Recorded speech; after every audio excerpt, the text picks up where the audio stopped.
শেষ কালত ইছৰাইল জাতিয়ে আদৰি লোৱা ব্যক্তিজনে ইছৰাইল জাতিক প্ৰকৃততে উদ্ধাৰ কৰিবনে?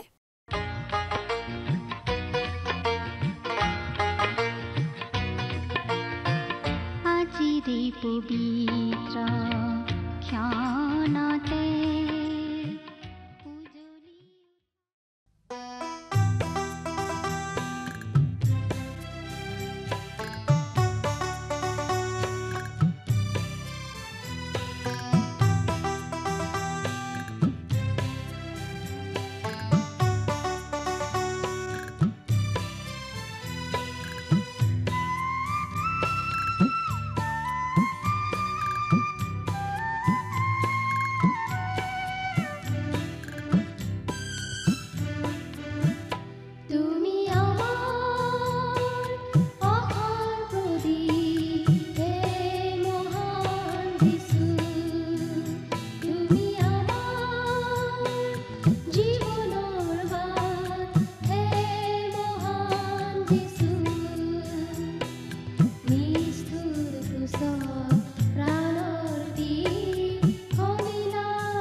নমস্কাৰ আমাৰ ভক্তিবচন অনুষ্ঠানলৈ আপোনাক স্বাগতম জনাইছো খ্ৰীষ্টীয় বিশ্বাসী লোকসকলৰ বাবে বিশেষভাৱে প্ৰস্তুত কৰা এই ভক্তিবচন অনুষ্ঠানটো হৈছে বাইবেল অধ্যয়নৰ ধাৰাবাহিক অসমীয়া অনুষ্ঠান বাইবেলৰ গোটে ৬৬খন পুস্তকৰে আমি ইয়াত অধ্যয়ন কৰিম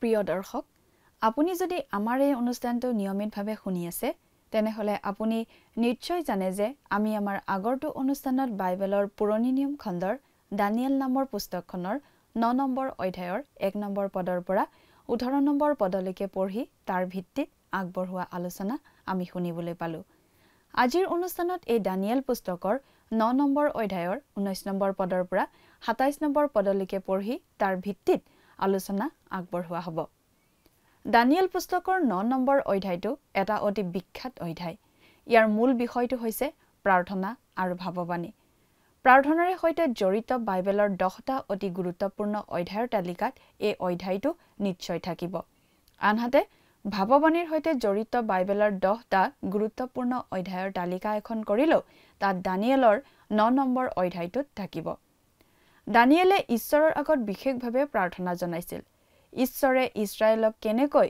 মিছৰৰ পৰা উলিয়াই আনিছিল সেই কথা তেওঁ মনত পেলাইছে ঈশ্বৰে তেওঁৰ ধাৰ্মিকতাৰ বাবে সেই কাম কৰিছিল ইছৰাইল জাতিৰ ধাৰ্মিকতাৰ বাবে নহয় তেওঁলোকৰ মুক্তিৰ ব্যাখ্যা তেওঁ ঈশ্বৰৰ মাজত পাইছিল মানুহৰ মাজত নহয় ঈশ্বৰে তেওঁলোকৰ হুমুনিয়া শুনিলে আৰু ঈশ্বৰে অব্ৰাহাম ইছহাক আৰু জাকুবৰ লগত কৰা নিয়মৰ কথা মনত পেলালে আৰু ঈশ্বৰে ইছৰাইলৰ সন্তানসকলক উদ্ধাৰ কৰিলে ইছৰাইল জাতিয়ে ঈশ্বৰৰ ওচৰত আবেদন জনোৱা একমাত্ৰ কথাটো আছিল তেওঁলোকৰ হুমুনিয়া তেওঁলোকৰ কাটুৰুক্তি অৰ্থাৎ ঈশ্বৰে তেওঁলোকৰ দুখ কষ্ট দেখিছিল আৰু তেওঁৰ দয়াক মনত পেলাই সেই অনুসাৰে কাৰ্য কৰিছিল এতিয়া দানিয়েলে ঈশ্বৰক তেওঁৰ ধাৰ্মিকতাৰ বাবে তেওঁলোকক আগৰ দৰে উদ্ধাৰ কৰিবলৈ অনুৰোধ কৰিছে ঈশ্বৰে যেতিয়া আমাৰ ওপৰত দয়া অনুগ্ৰহ প্ৰকাশ কৰে তেতিয়াও তেওঁ ধাৰ্মিক হৈ থাকিব পাৰে কাৰণ যীশু খ্ৰীষ্টই আমাৰ পাপৰ সকলো বেজ সম্পূৰ্ণৰূপে পৰিশোধ কৰিছে দানিয়েলে অতি গভীৰভাৱে প্ৰাৰ্থনা কৰি ঈশ্বৰক অনুৰোধ কৰিছে যাতে ঈশ্বৰে তেওঁক কোন আৰু কি প্ৰতিজ্ঞা কৰিছে সেইভাৱে দানিয়েলৰ প্ৰাৰ্থনালৈ কাণ দিয়ে আৰু উত্তৰ দিয়ে ইছৰাইলৰ ওপৰত ভিত্তি কৰি কোনো ভাল কাম নহয়। দানিয়েলে নিজেও দানিয়েল হোৱা বাবেও অনুৰোধ কৰা নাই, বৰঞ্চ তেওঁ নিজৰ লোকসকলৰ লগত নিজকে সংযুক্ত কৰি কয়, আমি পাপ কৰিলো বুলি। ঈশ্বৰৰ নাম, ঈশ্বৰৰ সন্মানৰ খাতিৰতহে প্ৰাৰ্থনা কৰিছে। দানিয়েলে ঈশ্বৰৰ নাম আৰু ঈশ্বৰৰ মহিমাৰ বিষয়ে গভীৰভাৱে চিন্তিত। এইটোৱেই তেওঁৰ কাতৰ অনুৰোধৰ ভিত্তি। এতিয়া আমি দেখিম যে দানিয়েলে প্ৰাৰ্থনা কৰি থকাৰ সময়ত এটা উত্তৰ আহি আছিল। আহকচোন এতিয়া আমি মূল আলোচনাটোৰ মাজলৈ আগবাঢ়ি যাওঁ। আমাৰ পৰম পবিত্ৰ প্ৰভু যীশুখ্ৰীষ্টৰ নামত নমস্কাৰ প্ৰিয় শ্ৰোতা। যোৱা অনুষ্ঠানত এই দানিয়েল পুস্তকৰ 9 নম্বৰ অধ্যায়ৰ 18 নম্বৰ পদলৈকে পঢ়ি আলোচনা আগবঢ়াইছিলোঁ, নহয়নে বাৰু? গতিকে আজি আমি 9 নম্বৰ অধ্যায়ৰ 19 নম্বৰ পদৰ পৰা আলোচনা আগবঢ়াব খুজিছোঁ। এই দানিয়েল পুস্তকখন হৈছে এখন ভাৱবাণীমূলক পুস্তক। গতিকে ইয়াত ভৱিষ্যতে ঘটিবলগীয়া কিছুমান কথা আমি পাওঁ। তাৰে কিছুমান ইতিমধ্যেই ঘটি গ'ল, কিন্তু কিছুমান এতিয়াও ঘটিবলৈ বাকী আছে। ইয়াৰ যোগেদি আজি আমি শিকিবলগীয়া অনেক কথা আছে। আহকচোন এতিয়া আমি অধ্যয়নলৈ আগবাঢ়ি যাওঁ। এই দানিয়েল ভাৱবাদীৰ পুস্তকখনৰ 9 নম্বৰ অধ্যায়ত এটা বিশেষ ধৰণৰ প্ৰাৰ্থনা আমি পাওঁ, আৰু সেই প্ৰাৰ্থনাটো হৈছে দানিয়েলে কৰা প্ৰাৰ্থনা। তেওঁৰ সেই প্ৰাৰ্থনাৰ কথা আমি ইতিমধ্যে আগৰ অনুষ্ঠানত আলোচনা কৰিছিলোঁ। তেওঁ গোটেই ইছৰাইল জাতিৰ হৈ প্ৰাৰ্থনা কৰিছিল। ইছৰাইলৰ পাপ অপৰাধ নিজৰেই পাপ অপৰাধ বুলি তেওঁ মানি লৈছিল, আৰু ঈশ্বৰৰ পৰা ক্ষমা বিচাৰিছিল, আৰু ঈশ্বৰৰ পৰা কৰুণা ভিক্ষা কৰিছিল। এতিয়া আমি 19 আৰু 20 নম্বৰ পদ দুটা পাঠ কৰি দিম। দানিয়েল 9 নম্বৰ অধ্যায়ৰ 19 আৰু 20 নম্বৰ পদ। হে প্ৰভু শুনা, হে প্ৰভু ক্ষমা কৰা, হে প্ৰভু কাণ দিয়া আৰু কাৰ্য কৰা, পলম নকৰিবা। তোমাৰ নগৰখন আৰু তোমাৰ প্ৰজাবিলাক তোমাৰ নামেৰে প্ৰখ্যাত হোৱাৰ কাৰণে হে মোৰ ঈশ্বৰ, তুমি নিজলৈ চাই কাৰ্য কৰা। এইদৰে যি সময়ত এই কথা কৈ প্ৰাৰ্থনা কৰি নিজ পাপ আৰু স্বজাতীয় ইছৰাইল লোকৰ পাপ স্বীকাৰ কৰিছিলোঁ, আৰু নিজ ঈশ্বৰৰ পবিত্ৰ পৰ্বতৰ নিমিত্তে নিজ ঈশ্বৰ জিহুৱাৰ আগত বিনয় বাক্য উপস্থিত কৰিছিলোঁ। যি সময়ত এই কথা কৈ প্ৰাৰ্থনা কৰি নিজ পাপ, মন কৰিবলগীয়া কথা এইয়ে যে দানিয়েলে নিজ পাপ বুলি কৈছে। তেওঁ এইটো স্বীকাৰ কৰিছিল যে তেওঁ পাপী। কিন্তু বাইবেলৰ ক'তো আমি এই কথা নাপাওঁ যে দানিয়েলে কিবা এটা পাপ কৰিছিল। বৰং তেওঁৰ শত্ৰুবিলাকে যেতিয়া তেওঁৰ গাত কিবা দোষ বিচাৰিবলৈ চেষ্টা কৰিছিল, তেতিয়া তেওঁলোক বিফল হৈছিল। তেওঁলোকে নিশ্চয় যথেষ্ট চেষ্টা কৰিছিল, কিন্তু দানিয়েলৰ গাত একো দোষ তেওঁলোকে বিচাৰি উলিয়াব পৰা নাছিল। আমি প্ৰায়েই এই কথা কৈ আহিছোঁ যে ঈশ্বৰে যি 10 আজ্ঞা দিছিল, সেই 10 আজ্ঞা পালন কৰিবলৈ সক্ষম হোৱাৰ যোগেদি কোনো মানুহেই কেতিয়াও পৰিত্ৰাণ লাভ কৰা নাই। এবাৰ এজন মানুহে এই বুলি কৈছিল যে গোটেই 10 আজ্ঞা পালন কৰিবলৈ সক্ষম হোৱা মানুহ এজন তেওঁ বিচাৰি পাইছে, আৰু তেওঁ হৈছে দানিয়েল। আচলতে এই কথা সঁচা যে দানিয়েলৰ ক্ষেত্ৰত আমি এই বুলি স্বীকাৰ কৰিবই লাগিব যে তেওঁৰ গাত একো দোষ অপৰাধ নাছিল। আনকি তেওঁৰ বিৰোধী লোকবিলাকেও তেওঁৰ গাত একো দোষ বিচাৰি পাব পৰা নাছিল। কিন্তু সেই দানিয়েলেই এই বুলি কৈছিল, মই নিজ পাপ স্বীকাৰ কৰিছিলোঁ। যদিহে দানিয়েলে পাপ স্বীকাৰ কৰা নাছিল, তেনেহ'লে নিজ পাপ স্বীকাৰ কৰোঁতে তেওঁ মিছা কথা কোৱাৰ নিচিনা হয়। কিন্তু দানিয়েলে নিজকে পাপী বুলি কৈ নিজ পাপৰ ক্ষমা বিচাৰিছিল। গতিকে আমি তেওঁকো আন মানুহৰ নিচিনা পাপী বুলিয়েই ধৰি ল'ব লাগিব। যদিও তেওঁ মানুহে দেখাত কোনো ধৰণৰ পাপ কৰা নাছিল বুলি আমি জানো, তথাপি যিহেতু তেওঁ নিজকে পাপী বুলি স্বীকাৰ কৰি ঈশ্বৰৰ পৰা ক্ষমা বিচাৰিছিল, গতিকে আমি এই কথা মানিবই লাগিব যে আচলতে কোনো মানুহেই ঈশ্বৰৰ দৃষ্টিত সম্পূৰ্ণ নিষ্পাপ নহয়। সেয়েহে বাইবেলে কোৱা এই কথা সত্য যে সকলোৱেই পাপ কৰিলে আৰু ঈশ্বৰৰ মহিমাৰ পৰা বঞ্চিত হ'ল। আপুনি হয়তো ভাবিব পাৰে, দানিয়েলেনো কি পাপ কৰিছিল? তেনেহ'লে আমি এইটোৱেই ক'ব লাগিব যে আমি ক'ব নোৱাৰোঁ। সেই কথাটো আমাৰ বিচাৰ্য বিষয় নহয়, আৰু ঈশ্বৰেও দানিয়েলৰ কোনো পাপৰ কথা তেওঁৰ বাক্যত অৰ্থাৎ বাইবেল শাস্ত্ৰত লিপিবদ্ধ কৰোৱা নাছিল। গতিকে দানিয়েলো আছিল পাপী, আৰু আমি এই কথা ক'ব পাৰোঁ যে কোনো মানুহেই 10 আজ্ঞা পালন কৰাৰ যোগেদি কেতিয়াও পৰিত্ৰাণ লাভ কৰিব পৰা নাই আৰু নোৱাৰে। দানিয়েলে তেওঁক আৰু তেওঁৰ জাতিৰ লোকসকলক ঈশ্বৰৰ কৰুণাৰ ওচৰত সমৰ্পণ কৰিছিল। 21 নম্বৰ পদ, এনেকি যি সময়ত মই প্ৰাৰ্থনা বাক্য কৈ আছিলোঁ, সেই সময়ত পূৰ্বৰ দৰ্শনত দেখা পুৰুষ গাব্ৰিয়েলে আজ্ঞা পাই বৰ বেগেৰে উৰি আহি সন্ধ্যাকালৰ বলিদান উৎসৰ্গ কৰা সময়ত মোক চুলে। দেখা পুৰুষ গাব্ৰিয়েল। গাব্ৰিয়েল আছিল এজন স্বৰ্গদূত, কিন্তু তেওঁ এজন মানুহৰ ৰূপত আত্মপ্ৰকাশ কৰিছিল বুলি আমি অনুমান কৰি ল'ব পাৰোঁ। তেওঁ দেখা দিয়াৰ সময়টো আছিল জেৰুচালেমত সন্ধিয়াৰ বলি আগবঢ়োৱাৰ সময়, আবেলি প্ৰায় 3 বজাত। এতিয়া আমি 70 সপ্তাহৰ ভাৱবাণীটোৰ কথা পাওঁ। গাব্ৰিয়েল নামৰ সেই স্বৰ্গদূতে এই ভাৱবাণীটো জনাই দিছিল, আৰু সেইবাবেই এই অধ্যায়টো ভৱিষ্যৎবাণী অধ্যয়নৰ ক্ষেত্ৰত অতি গুৰুত্বপূৰ্ণ। 22 আৰু 23 নম্বৰ পদ। তেওঁ মোক বুজাই দিলে আৰু মোৰ লগত কথা বাৰ্তা হৈ ক'লে, হে দানিয়েল, তোমাক বুজাত নিপুণ কৰিবলৈ মই আহিলোঁ। তোমাৰ বিনয় বাক্যৰ আৰম্ভণতে এটা কথা প্ৰকাশিত হ'ল, যাতে মই তাক তোমাৰ আগত ক'বলৈ আহিলোঁ, কিয়নো তুমি অতি প্ৰিয়। এই হেতুকে কথাটো বিবেচনা কৰা আৰু দৰ্শনৰ কথাবোৰ বুজা। এই কথাটো মন কৰক যে দানিয়েলে তেওঁৰ প্ৰাৰ্থনাৰ উত্তৰ লগে লগে পালে। এজন পণ্ডিতে কৈছিল যে দানিয়েলে ইব্ৰী ভাষাত কৰা প্ৰাৰ্থনাটো পঢ়িবলৈ তেওঁৰ 3 মিনিটমানহে সময় লাগে। দানিয়েলে প্ৰাৰ্থনা শেষ কৰাৰ লগে লগে গাব্ৰিয়েল দূত আহি উপস্থিত হৈছিল। গতিকে সেই পণ্ডিতজনে যথেষ্ট উৎসাহেৰে এই বুলি কৈছিল, গাব্ৰিয়েল স্বৰ্গৰ পৰা পৃথিৱীলৈ আহোঁতে 3 মিনিট সময় লাগিছিল। অৱশ্যে দানিয়েলে প্ৰাৰ্থনা কৰি থাকোঁতে চকু মুদি আছিল। গতিকে চকু মুদি প্ৰাৰ্থনা কৰি থকা অৱস্থাতেই কিজানি গাব্ৰিয়েল আহি উপস্থিত হৈছিল, আৰু দানিয়েলে চকু মেলিয়েই কিজানি তেওঁক দেখা পাইছিল। আৰু গাব্ৰিয়েলে কিজানি দানিয়েলৰ প্ৰাৰ্থনা শেষ হোৱালৈ বাট চাই আছিল। ঈশ্বৰ জিহুৱাই এই বুলি প্ৰতিজ্ঞা কৰিছে, যিচয়া 65 নম্বৰ অধ্যায়ৰ 24 নম্বৰ পদত, আৰু তেওঁবিলাকে নৌ মাতোতেই মই উত্তৰ দিম, আৰু তেওঁবিলাকৰ কথা নৌ ওৰ পৰোঁতেই মই শুনিম। এই কথা মন কৰক যে দানিয়েল স্বৰ্গত অতি প্ৰিয় আছিল। এইটো নিশ্চয় অতি সুন্দৰ কথা। খ্ৰীষ্টত বিশ্বাস স্থাপন কৰা প্ৰতিজন লোক আচলতে যেতিয়া ঈশ্বৰে চায়, তেতিয়া তেওঁলোকক খ্ৰীষ্টত দেখা পায়।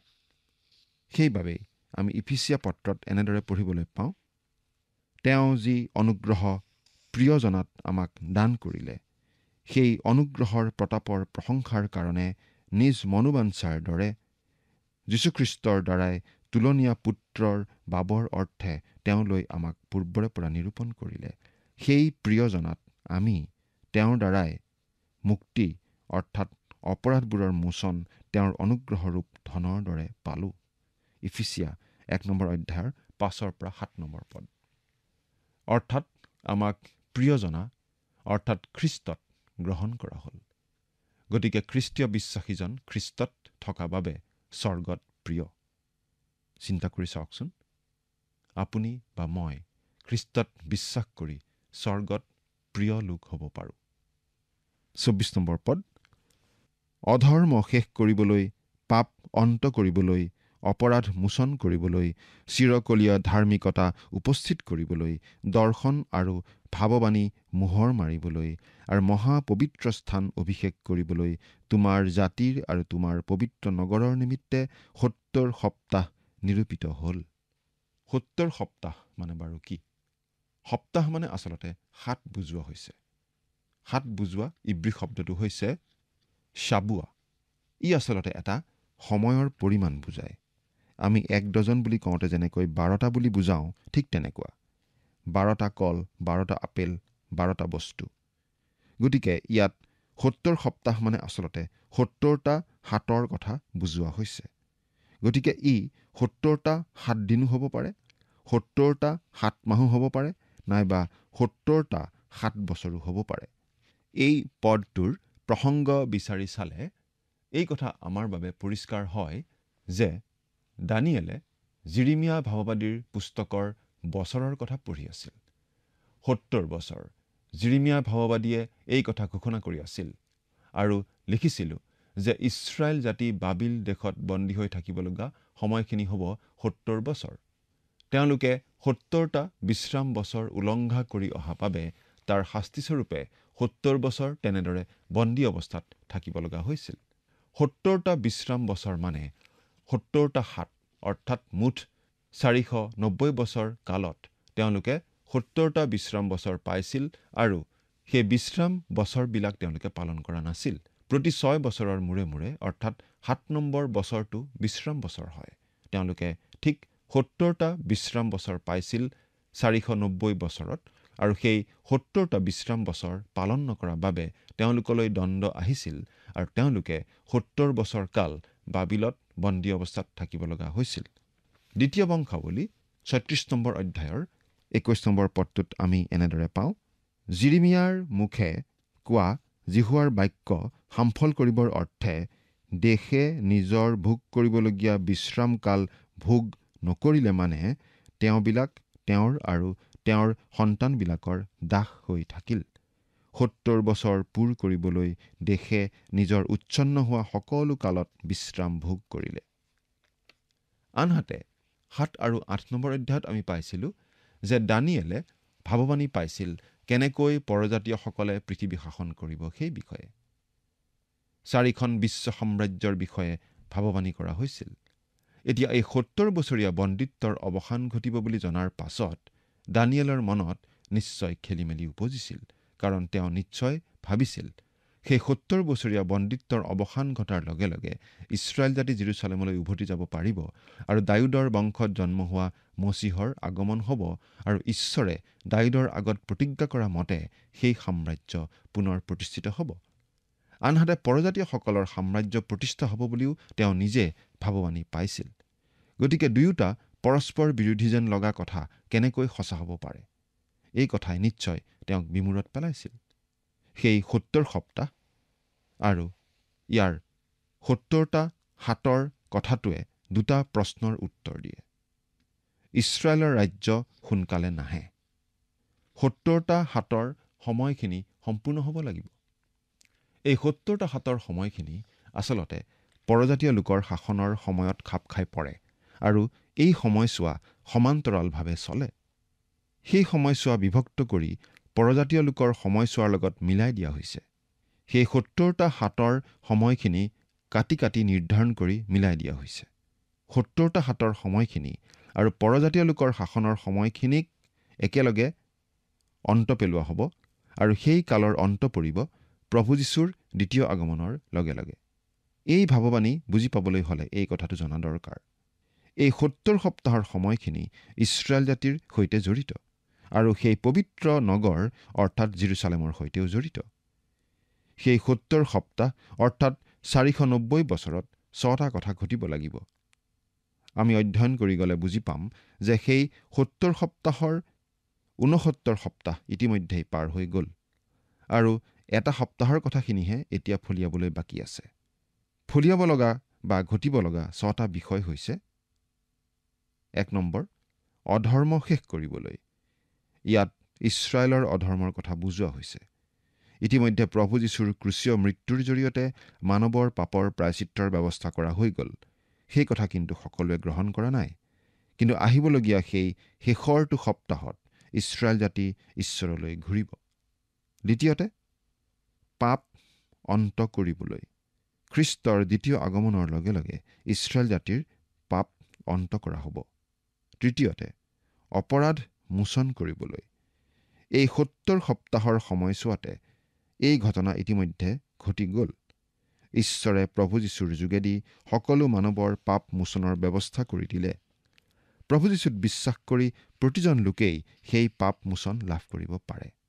চতুৰ্থতে, চিৰকলীয়া ধাৰ্মিকতা উপস্থিত কৰিবলৈ।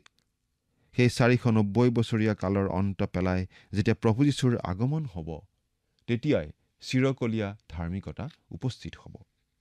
পঞ্চমতে, দৰ্শন আৰু ভাৱবাণী মোহৰ মাৰিবলৈ, অৰ্থাৎ সকলোবোৰ ভাৱবাণী ফলিয়াব আৰু ঈশ্বৰে ইতিমধ্যে জনাই দিয়া সকলো কথা যে ফলিয়ালে আৰু কেতিয়াও যে কোনো কথা বিফলে নাযায় সেই কথা প্ৰমাণিত হ'ব।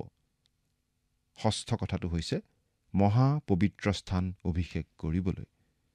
প্ৰভু যীশুৱে এই পৃথিৱীত 1000 বছৰীয়া শাসনৰ সূত্ৰপাত কৰা সময়ত জেৰুচালেমৰ মন্দিৰ পুনৰ নিৰ্মিত হ'ব আৰু তাৰ অতি পবিত্ৰ স্থান ঈশ্বৰে অভিষিক্ত কৰিব আৰু এইটো হৈছে ভৱিষ্যতে ঘটিবলগীয়া ঘটনা। এতিয়া আমি আকৌ দানিয়েল 9 নম্বৰ অধ্যায়ৰ 25 পৰা 27 নম্বৰ পদ পাঠ কৰি দিম। এই হেতুকে তুমি ইয়াক জ্ঞাত হোৱা আৰু বুজি লোৱা যে জেৰুজালেমক পুনঃ স্থাপন আৰু নিৰ্মাণ কৰিবৰ আজ্ঞা প্ৰকাশিত হোৱাৰে পৰা এজন অভিষিক্ত অধিপতিলৈ 7 সপ্তাহ আৰু 62 সপ্তাহত সংকটৰ কালতো তাৰ চক আৰু খাৱৈৰ সৈতে তাক পুনৰাই নিৰ্মাণ কৰা হ'ব। সেই 62 সপ্তাহৰ শেষত এজন অভিষিক্ত লোকক উচ্ছন্ন কৰা হ'ব আৰু তেওঁৰ সম্বন্ধীয়া কোনো নাথাকিব আৰু আহিব লগা অধিপতিৰ প্ৰজাবিলাকে নগৰখন আৰু ধৰ্মধাম বিনষ্ট কৰিব। জলপ্লাৱনৰ দ্বাৰাই সেইজনৰ শেষ হ'ব আৰু শেষলৈকে ৰণ হ'ব। ধ্বংস নিৰূপিত হৈছে। 1 সপ্তাহলৈকে সেইজনে অনেকৰ লগত এটি দৃঢ় নিয়ম কৰিব আৰু সেই সপ্তাহৰ আধা কালত বলিদান আৰু নৈবেদ্য স্থগিত কৰিব। পাছে ঘিনলগীয়া বস্তুৰ দেউকাৰ ওপৰত ধ্বংসক থাকিব আৰু নিৰূপিত উচ্ছন্নতালৈকে ধ্বংসকৰ ওপৰত ক্ৰোধৰূপ বৃষ্টি বৰষুৱা হ'ব। এই 490 বছৰীয়া সময়খিনিৰ আৰম্ভণি ক'ৰ পৰা হয় সেই কথাটো আমি বুজি পাব লাগিব। যিহেতু এই সময়ছোৱা পৰজাতীয় লোকৰ শাসনকালৰ সৈতে মিলাই দিয়া হৈছে, গতিকে এই সময়খিনি ইতিহাসৰ লগত খাপ খাব লাগিব আৰু পৰজাতীয় লোকৰ শাসনকালৰ কোনো এটা সময়ৰ পৰা আৰম্ভ হ'ব লাগিব। এই সময়ৰ আৰম্ভণি কেতিয়াৰ পৰা হৈছে সেই বিষয়ে বহুতো মত আছে। কুৰছ ৰজাই কৰা ঘোষণা, দৰিয়াবছ ৰজাই কৰা ঘোষণা, অৰ্তক্ষত্ৰ ৰজাই কৰা ঘোষণাৰ সময় আদি নানা সময় বুলি বিভিন্নজনে মত আগবঢ়ায়।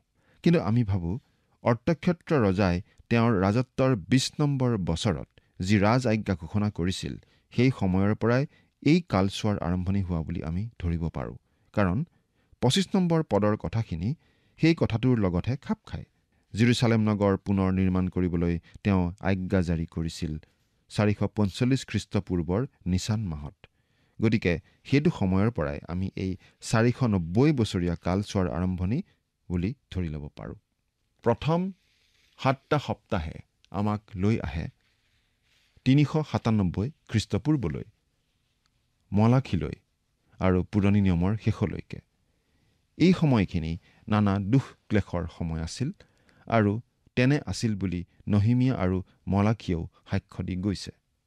62 সপ্তাহ অৰ্থাৎ 434 বছৰে আমাক লৈ আহে মচীহ অৰ্থাৎ খ্ৰীষ্টৰ সময়লৈকে। এজন পণ্ডিতে দ্য কামিং প্ৰিন্স নামৰ গ্ৰন্থত সময়খিনি হিচাপ কৰি দেখুৱাইছে। আমি আৰম্ভ কৰা সময় অৰ্থাৎ নিচান মাহৰ প্ৰথম দিনৰ পৰা খ্ৰীষ্টৰ সময় অৰ্থাৎ 32 চনৰ 6 এপ্ৰিল নিচান মাহৰ 10 তাৰিখলৈকে 1,73,880 দিন হয়। যিহুদীসকলৰ কেলেণ্ডাৰত 360 দিনত এবছৰ ধৰা হয়। গতিকে এই সময়খিনি 360ৰে হৰণ কৰিলে 483 বছৰ হয়, অৰ্থাৎ 69টা 7। আৰু এইটো দিনতেই যীশুৱে গাধৰ পিঠিত উঠি জেৰুজালেমত প্ৰৱেশ কৰিছিল। নিজকে মচীহ বুলি তেওঁ চিনাকি দিছিল। 69 সপ্তাহ অৰ্থাৎ 483 বছৰৰ পাছত এটা বিৰতিৰ কাল আছে। 69 নম্বৰ সপ্তাহ আৰু 70 নম্বৰ সপ্তাহৰ মাজত দুটা অতি গুৰুত্বপূৰ্ণ ঘটনা ঘটিবলগীয়া আছে। প্ৰথমটো হৈছে মচীহক ছেদ কৰা হ'ব, অৰ্থাৎ খ্ৰীষ্টক ক্ৰুচত দিয়া হৈছিল। আৰু এয়েই খ্ৰীষ্টৰ শুভবাৰ্তাৰ গুৰুত্বপূৰ্ণ ৰহস্য। মথিয়ে লিখা শুভবাৰ্তা 16 নম্বৰ অধ্যায়ৰ 21 নম্বৰ পদত আমি এনেদৰে পঢ়িবলৈ পাওঁ, সেই সময়ৰে পৰা যীশুৱে তেওঁৰ শিষ্যবিলাকক দেখুৱাবলৈ ধৰিলে যে তেওঁ জেৰুজালেমলৈ গৈ বৃদ্ধ লোক, প্ৰধান পুৰোহিত আৰু অধ্যাপকসকলৰ পৰা অনেক দুখ ভোগ পায় আৰু মৃত্যুভোগ কৰি 3 দিনৰ দিনা পুনৰাই উঠিব লাগিব। আকৌ যোহন 3 নম্বৰ অধ্যায়ৰ 15 নম্বৰ পদত আমি এনেদৰে পঢ়িবলৈ পাওঁ, অৰণ্যত মুচিয়ে যেনেকৈ সাপটো তুলিছিল তেনেকৈ মানুহৰ পুত্ৰ উত্তোলিত হ'ব লাগে, যাতে তেওঁত বিশ্বাস কৰা সকলোৱে অনন্ত জীৱন পাব পাৰে। আৰু দ্বিতীয়তে জেৰুজালেম ধ্বংস হ'ব লাগিব। আৰু এইটো ঘটিছিল 70 চনত ৰোমিয়া সেনাপতি টাইটাছৰ যোগেদি। শেষৰটো সপ্তাহ অৰ্থাৎ 70 নম্বৰ সপ্তাহৰ ঘটনাখিনি ভৱিষ্যতে ঘটিবলগীয়া হৈ আছে। আৰু 69 নম্বৰ সপ্তাহৰ সামৰণিৰ লগে লগে এই 70 নম্বৰ সপ্তাহটো আৰম্ভ হোৱা নাই। এই মাজৰ বিৰতিৰ সময়খিনি হৈছে অনুগ্ৰহৰ কাল। এই কালৰ বিষয়ে ভাৱবাদীসকলে জনা নাছিল। আজি আমি এই অনুগ্ৰহৰ কালত বাস কৰি আছোঁ। ৭০ নম্বৰ সপ্তাহৰ সময়খিনি শেষকালত ঘটিব আৰু সেই সময় হ'ব ৭ বছৰীয়া। যি আহিবলগীয়া অধিপতিৰ কথা আমি ইয়াত পাইছোঁ, সেইজন হ'ব ৰোমিয়া। তেওঁৱেই দানিয়েল ৭ নম্বৰ অধ্যায়ত আমি পোৱা সেই সৰু সিংটো। তেওঁৱেই প্ৰকাশিত বাক্য ১৩ নম্বৰ অধ্যায়ত আমি পোৱা পশুটো।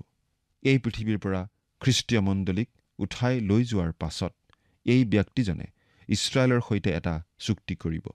কিন্তু সেই ৭০ নম্বৰ সপ্তাহৰ মাজভাগতে তেওঁ সেই চুক্তি ভংগ কৰিব আৰু জেৰুচালেমৰ মন্দিৰত এটা মূৰ্তি প্ৰতিষ্ঠা কৰিব। এয়ে হৈছে অতি ঘিনলগীয়া কাৰ্য। ইছৰাইলৰ লোকসকলৰ ভুল ভাঙিব। তেওঁলোকে শান্তিৰ ১০০০ বছৰীয়া কাল আৰম্ভ হোৱা বুলি ভাবিব, কিন্তু পাছত সেই ভুল বুজি পাব আৰু সেই সময় হ'ব মহাক্লেশৰ সময়। খ্ৰীষ্টৰ পুনৰ আগমন হোৱাৰ লগে লগেহে সেই মহাক্লেশৰ সময়ৰ অন্ত পৰিব। প্ৰিয় শ্ৰোতা, আজি কিন্তু আমি অনুগ্ৰহৰ কালতেই বাস কৰি আছোঁ। দানিয়েলৰ ভাৱবাণীৰ ৭০ নম্বৰ সপ্তাহ অৰ্থাৎ মহাক্লেশৰ সময় আৰম্ভ হ'বলৈ এতিয়াও বাকী। সেই কথা মনত ৰাখি আমাৰ হাতত এই অনুগ্ৰহৰ কাল থকা সময়তেই সেই সুযোগ ব্যৱহাৰ কৰি আমি খ্ৰীষ্টক নিজৰ জীৱনৰ ত্ৰাণকৰ্তা আৰু প্ৰভু বুলি গ্ৰহণ কৰি লোৱাহে বুদ্ধিমানৰ কাম। চিন্তা কৰি চাওকচোন। ঈশ্বৰে আপোনাক আশীৰ্বাদ কৰক। আমেন।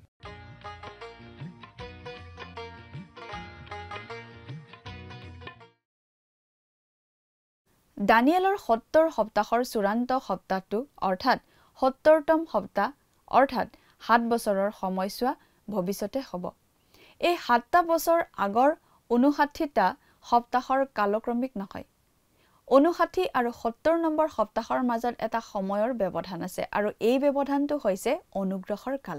৭০তম সপ্তাহটো হৈছে শেষকাল সম্বন্ধীয়। ই এতিয়াও পূৰণ হোৱা নাই। ভৱিষ্যতে আহিবলগীয়া অধিপতিজন দানিয়েল ৭ নম্বৰ অধ্যায়ত পোৱা সৰু সিং। মণ্ডলীক পৃথিৱীৰ পৰা আঁতৰোৱাৰ পিছত তেওঁ ইছৰাইলৰ সৈতে চুক্তি কৰিব, কিন্তু ৭ বছৰৰ মাজভাগত তেওঁ নিজৰ চুক্তি ভংগ কৰিব। সেয়া মহাক্লেশৰ সময় হ'ব। কেৱল খ্ৰীষ্টৰ আগমনেহে এই ভয়ংকৰ সময়ছোৱাৰ অন্ত পেলাব। আমি আজি অনুগ্ৰহৰ যুগত বাস কৰি আছোঁ আৰু দানিয়েলৰ ৭০তম সপ্তাহ। প্ৰভু যীশুৱে কোৱাৰ দৰে মহাক্লেশ এতিয়াও হ'বলগীয়া আছে। প্ৰিয় দৰ্শক, আজিলৈ আমাৰ অনুষ্ঠানটো ইমানতে সামৰণি মাৰিব খুজিছোঁ। পৰৱৰ্তী অনুষ্ঠানত আপোনালোকক পুনৰ লগ পোৱাৰ আশা ৰাখিছোঁ। সামৰণিতে আহকচোন খন্তেক প্ৰাৰ্থনাত মূৰ দুৱাওঁ। স্বৰ্গত থকা অতি মৰমীয়াল দয়ালু পিতৃ ঈশ্বৰ, প্ৰভু তোমাক ধন্যবাদ দিছোঁ সুন্দৰ সময়ৰ বাবে।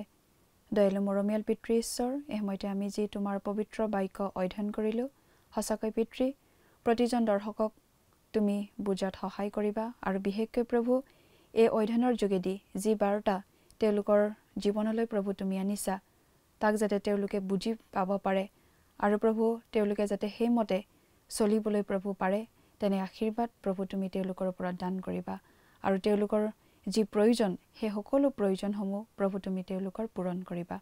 এই সকলো যাচনা মহান ত্ৰাণকৰ্তা প্ৰভু যীশু খ্ৰীষ্টৰ নামত অৰ্পণ কৰিছোঁ। আমেন। প্ৰিয় দৰ্শক, যোৱা অনুষ্ঠানৰ প্ৰশ্নটোৰ শুদ্ধ উত্তৰটো হৈছে অপশ্যন চি ১৭ বছৰ। আজিৰ অনুষ্ঠানৰ ওপৰত আধাৰিত প্ৰশ্নটো হৈছে বৰ্তমান আমি কোনটো সময়ত বাস কৰি আছোঁ?